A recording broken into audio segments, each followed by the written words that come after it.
Nankana Sahib deputy commissioner राजा मंसूर अहमद और DPO Ismail Rahman खाड़क का corona SOPs पर अमल दरामद का जायजा लेने के लिए मुख्तलिफ कॉलेजेस का दौरा।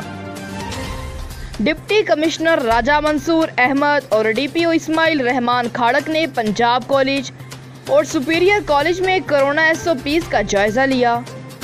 जिला भर के तमाम सरकारी प्राइवेट स्कूलों और कॉलेजों के तलबा और तालिबात को कोरोना से बचाने के लिए हिफाजती इकदाम कर रहे हैं deputy commissioner Nankana.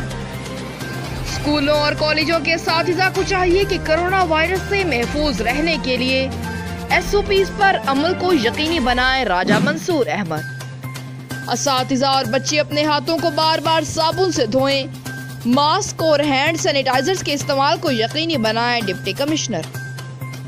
Corona ordinance की खिलाफ वर्जी करने वाले स्कूल या कॉलेज को फौरी तौर पर सील कर दिया जाएगा। राजा मंसूर।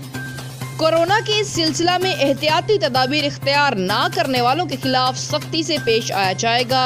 डीपीओ ननकाना। रिपोर्ट मेहर अब्दुल गफूर, मोड़ खुंडा, ननकाना साहिब।